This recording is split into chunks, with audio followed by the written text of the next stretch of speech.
Hi, my name is Alyssa Pettiton, and the book that I will be doing this project on is The Five Dysfunctions of a Team by Patrick Lencioni. Patrick Lencioni is an American writer of books on business management, specifically highlighting his writing on team management. He was born in 1965. He is the founder and president of the Table Group. He has an authoritative voice on this subject because of his high status when it comes to writing these types of books. A summary of the book. In The Five Dysfunctions of a Team, Lencioni tells different fables that explain why teams sometimes do not work as they should. In the book, he explains the five dysfunctions, which explains why most teams fail. He provides a model that he thinks will help create a strong and powerful team. The five dysfunctions that are mentioned in his books are absence of trust, fear of conflict, lack of commitment, avoidance of accountability, and inattention to results. What was I most surprised about? I was most surprised about the concept of meetings and movies being similar. When Catherine told her team about this concept, like me, they were shocked. I have always had the ideals that movies are fun and meetings are boring, which so did her team. Catherine connects the two by stating that every movie worth watching must have one key ingredient. What is that key ingredient? It was uncovered that both movies and meetings have one key ingredient, which is a point. 3 actions that I can take to be a better leader. Number 1, communicating effectively. In the book, when Mikey left, Catherine sensed that the team felt some type of way about it, but no one spoke up and never addressed it.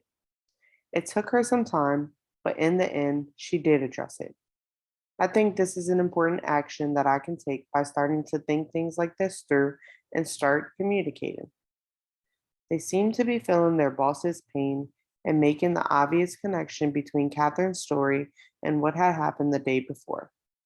By Catherine communicating, her employees started to see her point of view, which is a win for her as a leader.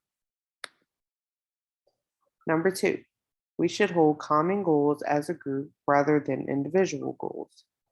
Lencioni highlights the importance of having collective goals rather than just thinking about what benefits themselves the most. Number 3, conflict can be a good thing. Many people fear conflict because in most cases it does go negatively. In the book, a team member, Carlos, states, "It's the lack of conflicts that's a problem." The connections that I found between the readings. Number 1, trust is the foundation of teamwork. In The Five Dysfunctions of a Team, Catherine states about trust that it is an absolute critical part of building a team. In Learning Leadership, the 5 fundamentals of becoming an exemplary leader, they highlight how important trust is by stating that you should always be the one to go first in sharing yourself with others because that helps build trust. Between both readings, we can see how important trust is to build foundation on teamwork.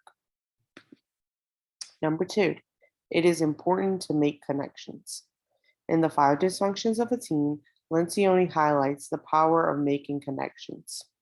In Learning Leadership, the 5 fundamentals of becoming an exemplary leader, finding common ground is what enables you to have something upon which to build. Number 3, courage is your strength. In The 5 Dysfunctions of a Team, through this quote, we see that Catherine's employees admire her courage.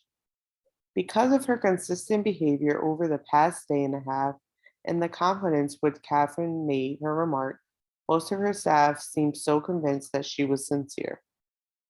In Learning Leadership, the 5 fundamentals of becoming an exemplary leader, we see courage is basically our biggest drive.